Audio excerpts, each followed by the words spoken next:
Cung, Jatman iku donya, Cung. Artinya apa maksudnya? Ya itu tergantung niatnya orang di situ ya, di mana-mana itu kan. Iya. Donya apa dari donya gitu kan. Nah, karena beliau menyikapi peristiwa itu, beliau berpendapat Jatman itu donya gitu. Karena terjadi muktamar, tapi kiai ada 11 kiai yang secara kasepuhan itu harusnya hadir, tidak dihadirkan, justru malah diumrohkan itu. Dalam tanda kutip ya oleh pihak Pekalongan itu kan. Nah, ini 11 orang kiai ini yang disebutkan Mbah Maimun itu Mbah Maimun sendiri, Mbah Ahmad Mutahar selaku Rois Am, kemudian Kiai Lutfi Hakim. Ya ini namanya kudeta, dan Mbah Mun sendiri ngomong ini kudeta. Kiai Sepot itu tahu kejadian ini dan tetap membantu Ahmad Lutfi sampai 23 tahun loh, aku bilang gitu. Selama beliau menjabat sebagai Rois Am, karena memang beliau sebagai estafet pengganti daripada Mbah Ahmad Mutahar ya, Mursyid Rois Am sebelumnya, ya secara keorganisasian beliau yang menduduki jabatan Rois Am, artinya ya secara sas, secara organisasi begitu. Tapi kalau kemudian sebagai apa dari sanatorek kok sepertinya tidak tersambung ke apa namanya Habib Lutfi ya, tidak tersambung ke Mbah Muslim. Nah, cuma kita itu kan sebenarnya ketika berorganisasi itu kan landasannya itu kan aturan organisasi. Ya. Di dalam aturan organisasi, kalau di dalam NU ada ADART, kalau di dalam BANOM ada PRT, ada peraturan rumah tangga. Jadi ketika kemudian sudah ada banyak sekali pelanggaran organisasi yang sebenarnya kita para kiai temukan di eranya Habib Lutfi segala macam, itu ya akhirnya mau tidak mau harus ada perubahan kan gitu, harus ada perubahan. Jadi sebenarnya bukan kiai-kiai itu menurunkan Habib Lutfi, enggak, ya biasa gampangnya ya karena ada aturan organisasi yang menurunkan beliau itu. Ketika kita menegakkan aturan organisasi ya bisa dikatakan ya ADART sendiri itu yang menurunkan Habib Lutfi ya. Kalau misalnya beliau mengatakan ada bagian oknum mungkin ya murid dia atau apa mengatakan ini kudeta dan segala macam, ya itu nggak benar. Justru kalau dari sejarah itu ada peristiwa yang mungkin bisa dikatakan beliau yang mengkudeta gitu. Karena apa saya katakan demikian? Karena dulu pada waktu tahun 2000 itu ada muktamar, Mbah Ahmad Mutahar itu Rois Am tahun 90 sampai tahun 2000, artinya 2 periode. Ya. Nah, ketika tahun 2000 itu ada peristiwa suksesi yang ini sering kali disampaikan oleh Mbah Maimun Zubair sendiri. Kepada saya juga disampaikan, kepada Julian Pranggen kakak saya disampaikan, kepada saudara-saudara disampaikan, bahkan pada alumni Pranggen, kadang alumni Pekalongan juga kisahnya disampaikan. Artinya kisah ini sangat mendalam bagi Mbah Maimun Zubair sendiri. Ada suksesi yang beliau itu di situ sangat kecewa dengan peristiwa itu. Di tahun 2000 itu pada waktu itu dalam catatan saya itu Rois Amnya Mbah Ahmad Mutahar ini masih menjabat semua ya, karena kalau nggak menjabat tidak bisa melaksanakan ini kan, tidak bisa melaksanakan tindakan organisasi.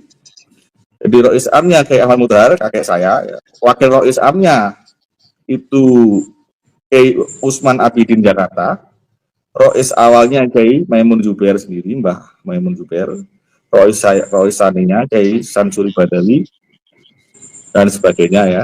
Ini di sini juga tercatat mustafatnya itu antara lain Kiai Anwar Musadat, Kiai Aliafi, Kiai Turehan Azuri Kudus, ada Habib Syekh Al-Jufri Jakarta, Habib Lutfi sendiri Pekalongan itu mustafat. Kemudian yang keenam Kiai Mufid Al-Habib Yogyakarta. Nah, di situ Mbah ketika kira-kira tahun 2013 saya sowan Mbah Maimun Juber. Mbah Maimun ya sambil tertawa, sambil ya sumeh gitu kan, mengenang beliau itu. Beliau kalau ketawa itu kan pundaknya itu mak goyang gitu. Goyang-goyang. Iya. Pundaknya itu yang goyang-goyang gitu, sambil agak tertawa sedikit gitu. Yo, saya salam gitu kan, assalamualaikum. Saat ini kita pundi Gus, ya beliau menyapa begitu. Tentara mawon Mbak, ngulang-ngulang gitu, segede-segede saya bilang gitu. Terus saya duduk, terus beliau mulai ngobrol, terus beliau menyinggung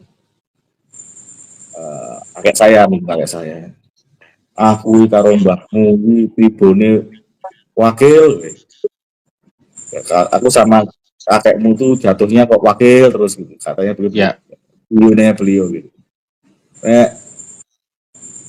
Cacah bar saka Mranggit terus do ning sarang. Ning mbahmu sik mondok ning mbahmu sik baru ning mondok rere ngono bae.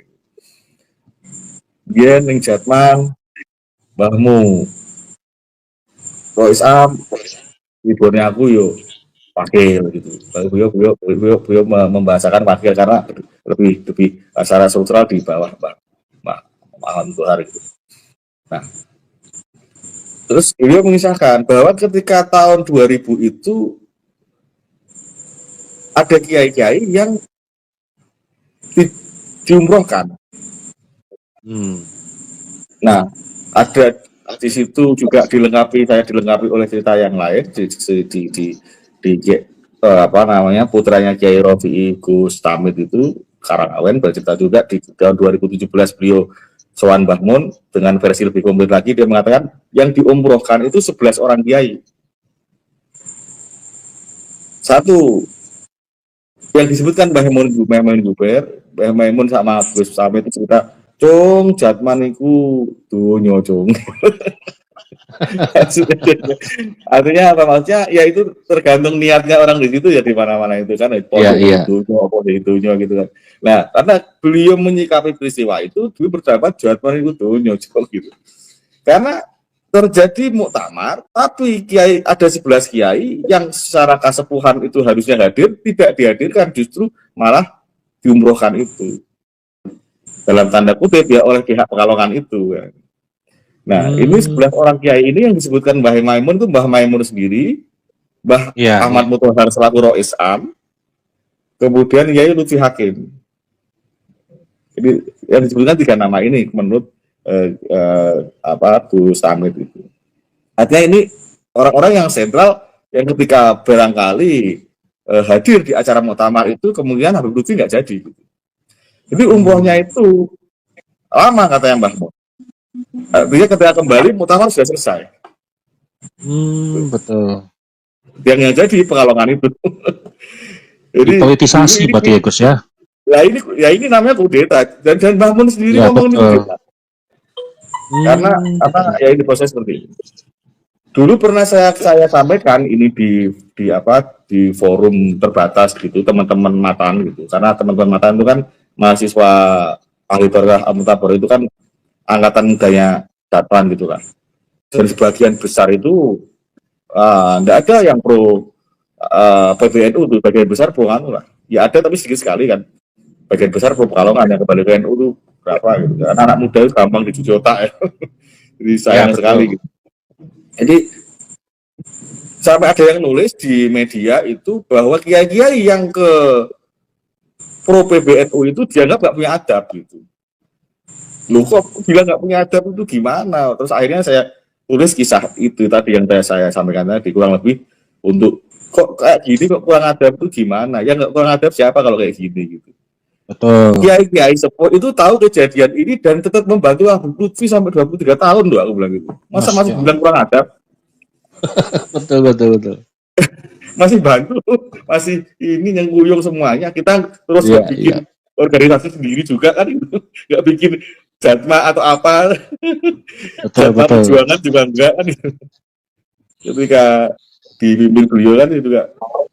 Nah ini kan sangat kita itu sangat ya prihatin ya. Atau ketika ketika kita berseberangan terus bikin baru, artinya ketika itu direspon dengan membuat organisasi baru, basis baru, kemudian logo baru, rumah baru, yaitu walaupun klaimnya ya kita tetap NU, kita tetap ini, tapi kalau kemudian di situ tidak ada afiliasi sama sekali dengan NU secara struktural, ya gimana kita mau bilang NU, ya mungkin RU kultural mungkin bisa, ya cuma ya itu sebagai langkah untuk antitesis daripada Jatman, ya itu sayang sekali, karena mau pecah, apalagi mau direspon seperti apapun itu, kalau namanya pecah itu ya namanya nggak bagus lah. Ya kita memang mau tidak mau memang banyak berbeda pandangan gitu dalam hal angka organisasi dan sebagainya, mungkin belum bisa ketemu, tapi ya kalau responnya kemudian ada di situ perpecahan, ya sayang sekali. Iya, betul. Kurang lebih begitu.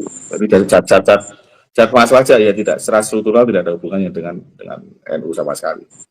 Terlalu enak mungkin ya Gus ya, 23 tahun menguasai Jatman itu, jadi ada Ya jago memang data kalau itu. dari cerita Kiai yang saya dengar, memang beliau itu sangat protektif sekali ya. Misal kan hampir Jatman itu tidak dikelola dengan cara organisasi, enggak ada pembukuan, enggak ada ini. Ya mungkin ada pembukuan, tapi juga tidak pernah dibahas gitu di dalam rapat-rapat.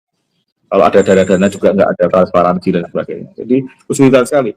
Makanya kemarin ketika Jatma Aswaja itu berdiri, pandangan saya terus, loh, kok ada Jatma? Apakah ini perampokan aset?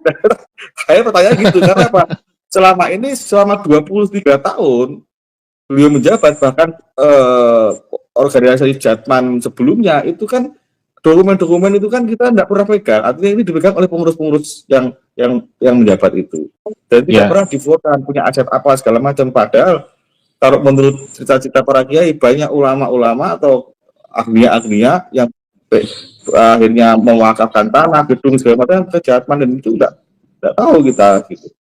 Dan kepengurusan sekarang ya saya belum melihat ada langkah untuk ke sana gitu yang secara serius mengusut itu, atau mungkin malah terima LPJ itu juga, semacam LPJ itu juga nggak ada ya Gus ya? Nggak ada, karena memang kemarin itu ya sulit sekali untuk mempertemukan itu, kan beliau kan nggak hadir di pas acara di Surabaya itu, kan nggak hadir juga. Yang perwakilannya hanya sebatas aja gitu, itu sendiri nggak hadir. Ya akhirnya itu aset-aset itu yang mungkin kalau ada kesadaran dari pengurus Jatman yang lalu untuk menyerahkan itu, bahwa karena itu bukan hak mereka, karena ketika menerima itu selaku Rois Am Jatman, bahkan Matan saja itu dipermasalahkan, itu kan yang bikin Habib Lutfi. Loh, Habib Lutfi bikin Matan itu selaku Rois Am Jatman, bukan pribadi Habib Lutfi. Artinya ini bukan, orang itu tidak bisa membedakan antara pemilihan pribadi dan organisasi itu, kok lucu gitu. Ini tindakan organisasi apa pribadi, kok nggak bisa membedakan, itu lucu sekali kan dengan saya. Jadi ya kalau itu ada hal-hal yang sekiranya bukan haknya, ya karena ini bukan urusan yang istilahnya hanya sudah duniawi saja bertanggung jawabnya, kan apalagi dalam organisasi kok kan gitu, pasti mereka tahu konsekuensinya gitu. Ya artinya ya itu saya harap ada kesadaran seperti itu untuk mengembalikan aset-aset dan sebagainya.